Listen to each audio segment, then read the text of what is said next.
Halo teman-teman, selamat datang di podcast Pot Kembang. Podcast divisi gender, anak, dan kelompok marginal AJI Jakarta. Seperti nama divisi kami, podcast ini akan membahas seputar isu gender, anak, dan kelompok marginal dalam ranah media massa. Nah, di episode kali ini kami akan ngobrol tentang kelompok marginal. Apa sih kelompok marginal itu dan seperti apa isu marginal itu? Di episode kali ini, aku nggak akan sendirian. Aku bakal ditemenin sama salah seorang teman dari divisi gender, anak, dan kelompok marginal AJI Jakarta. Namanya Bram Setiawan. Halo Bram. Halo Fadia. Sebelum jauh-jauh masuk ke pembahasan soal pemberitaan nih, gimana kalau Bram bisa kasih tahu dulu gak? Apa sih yang dimaksud sama kelompok marginal itu, Bram? Oke, Fat. Sederhananya, marginal punya arti terpinggirkan. Jadi, bisa diartikan kelompok atau golongan mereka yang mengalami hambatan dalam pemenuhan seluruh hak dasar kehidupan. Biasanya, kesulitan ini terkait akses kesejahteraan dalam banyak hal, entah ekonomi, layanan kesehatan, kebutuhan gizi makanan, intinya hak hidup yang layak. Kalau mau mendalam lagi referensinya tentang kelompok marginal, mungkin bisa merujuk kajian teoritis dari Gayatri Spivak tentang subaltern. Subaltern maksudnya ditujukan untuk kelompok yang tak berkelas.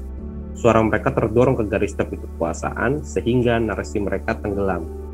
Pelan-pelan, identitas mereka terlucuti sampai kehilangan suaranya dalam struktur sosial. Antonio Gramsci juga mengemukakan konsep subaltern, yakni tentang mereka yang bukan dominan dalam pengaruh kekuasaan atau praktik hegemoni. Sedikit diperdalam lagi nih Bram, maksudnya terpinggirkan di sini tuh karena apa ya? Terus contoh kelompok termarginalkan ini siapa aja?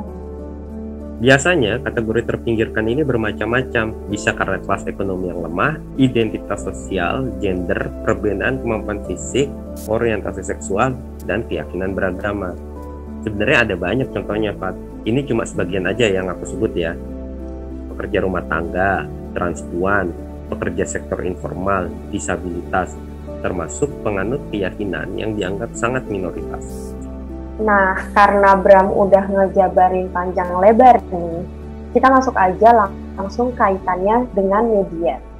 Kayak gimana sih biasanya kelompok marginalkan ini digambarkan dalam media? Karena ada nih beberapa berita terkait kelompok marginal yang nggak jauh berbeda dengan isu berita seksisme yang kita bahas di Pot Kembang episode pertama, Bram. Lagi-lagi ya karena dorongan untuk umpan klik atau clickbait.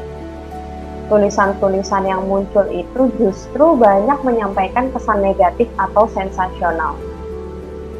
Berita-berita begini yang malah bikin mereka semakin terpinggirkan. Kalau udah begini, media justru punya dosa karena melanggengkan stereotip terhadap kelompok marginal. Contohnya nih, berita-berita soal penggerebekan kelompok LGBT di sebuah apartemen di Kuningan yang dibalut dengan pemilihan diksi diskriminatif dan menggiring pandangan publik seperti pesta seks gay, pesta terlarang, pesta sesama jenis, sampai penggunaan diksi tertentu kayak astaga, terlalu, waduh. Berita-berita ini tuh selalu ditulis selama dianggap masih laku. Ya memang nggak dimungkiri, faktanya pemberitaan semacam itu memang ada. Tapi kita coba lihat pemberitaan dalam konteks sekarang di masa pandemi COVID. Coba perhatikan, banyak dari mereka yang kesulitan mengakses bantuan sosial pemerintah. Nah, pemberitaan mengenai kesulitan hak-hak mereka yang marginal seharusnya bisa terus disoroti. Ini data dari Jaringan Nasional Advokasi Pekerja Rumah Tangga dan Trade Union Rights Center. Nah, data ini menunjukkan sebagian besar pekerja rumah tangga mengalami kekurangan penghasilan masa pandemi. Ada yang penghasilannya Rp20.000 per hari. Ada yang sama sekali nggak kerja lagi. Yayasan Keluarga Besar Waria Yogyakarta atau Kebaya Yogyakarta mengungkapkan ada belasan transpuan meninggal semasa pandemi. Nah, penyebabnya bukan terinfeksi COVID, tapi justru kekurangan gizi. Ini terjadi karena mereka kehilangan pekerjaan dan sulit mengakses bansos karena masalah KTP. Jikapun ada KTP, kadang malah sengaja dilewatkan karena stereotip identitas. Oh, berarti sebetulnya pemberitaan tentang kelompok marginal, khususnya terkait dengan perjuangan hak-hak mereka tuh sudah ada ya, Bram? Cuma mungkin porsinya masih sangat minim ya. Pemberitaan media ini sebetulnya bisa membantu agar suara dan aspirasi mereka lebih terdengar kan. Jurnalisme pun berperan dalam konteks melayani hak publik ya kan, Bram? Memang seharusnya peran media menghasilkan karya jurnalistik yang menyambung suara atas hak-hak mereka yang marginal. Ini supaya terpenuhi dalam perlindungan negara. Pemberitaan tentang mereka yang marginal, misalnya transpuan dan pekerja rumah tangga atau yang lainnya tadi, bukan hal yang pantas untuk disoroti stereotipnya, tapi masalah kemanusiaannya, itu yang penting. Karena masalah kemanusiaan bukan dikaitkan dengan keyakinan, orientasi seksual, latar belakang pendidikan, hingga berbagai hal lain yang membuat mereka dipinggirkan selama ini. Tapi bagaimana posisi mereka makin dekat dengan keadilan, itu sebetulnya pemberitaan yang dibutuhkan oleh kelompok marginal. Oke Bram, balik lagi nih ke soal pemberitaan. Kalau masih ada yang narasinya justru cenderung menyoroti stereotip atau diskriminasi. Contohnya nih, yang mengandung seksisme yang pernah kita bahas di Pot Kembang episode 1. Berita semacam ini kan sebetulnya melanggar kode etik jurnalistik ya.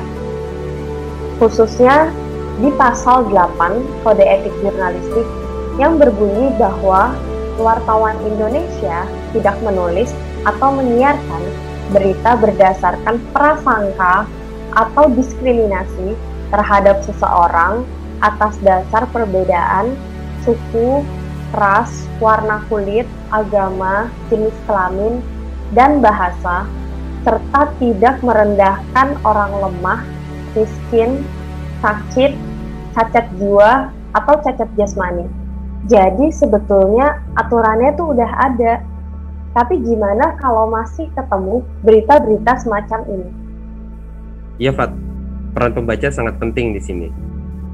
Nah, kalau misalnya ketemu berita yang cenderung diskriminatif, bisa menggunakan prosedur pengaduan ke Dewan Pers melalui link ini.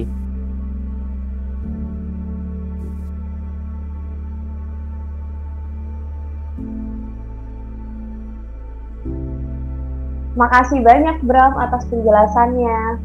Nah, semoga teman-teman sekarang bisa menambah lagi informasi dari Pot Kembang. Semoga teman-teman jurnalis yang dengar atau nonton ini jadi lebih aware ya. Publik sebagai pembaca juga cus laporin atau awasin kerja-kerja jurnalisme supaya lebih baik. Nantikan episode-episode Pot Kembang selanjutnya hanya di Aji Jakarta.